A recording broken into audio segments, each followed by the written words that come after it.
Okay, so we're taking a very quick look at taking the square root of functions.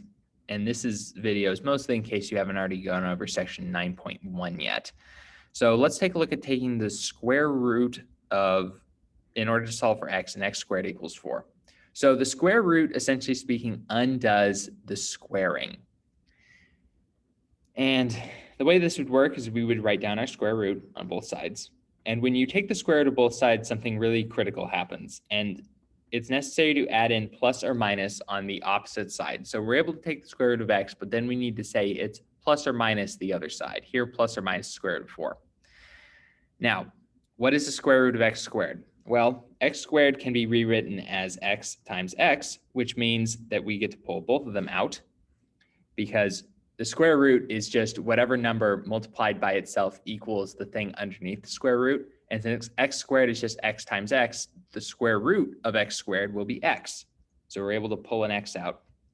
With 4, we have 2 times 2. We're able to pull the 2 out because 2 is the square root of 4. And then we have as our solution, x equals plus or minus 2. So from here, you're asking yourself, all right, well, that's fine and dandy. And the truth is we're actually done at this point, but we need to sort of justify why this works.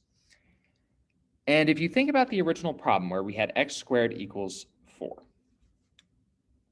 x squared asks us which numbers can we multiply by itself to make 4.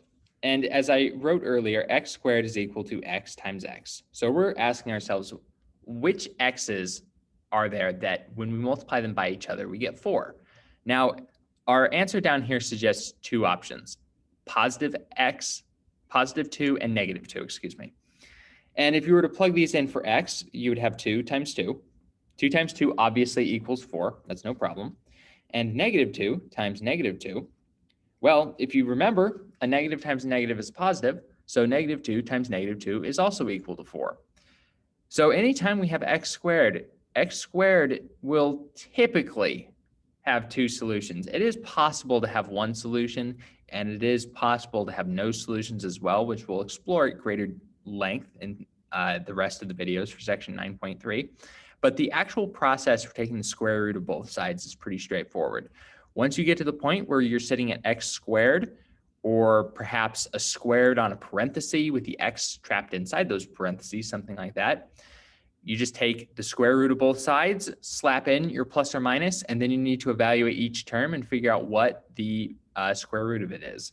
For example, if we were to look at another simple problem, x squared is equal to 64. If we were to take the square root of x squared and plus or minus the square root of 64, the square root of x squared, once again, is x.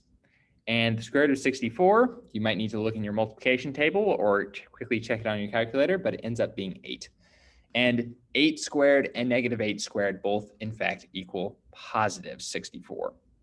Just a quick connection to section, I believe it was 6.1 when we were looking at the properties of exponents. The square root is the equivalent of taking both sides to the 1/2 power. And while it might be pretty difficult to see how taking 64 to the 1/2 power gets you to the square root of 64, which I think is a more natural operation, it's a little bit easier to see why this turns into an x, because when we take a power to a power, we multiply the exponents. So this becomes x to the 2 times 1/2 power. And 2 to the 1/2 power gives us x to the 2 divided by 2, aka x to the 1, which is just x. So that's our quick introduction to section 9.3. The most important thing to remember about taking square roots is to add in the plus or minus. And then you should be good to go for section 9.3 because we won't deal with any more special exceptions like cube roots or fourth roots or anything like that. It's all just square roots, and we can save the hard stuff for 9.1 in the event that you're doing that second.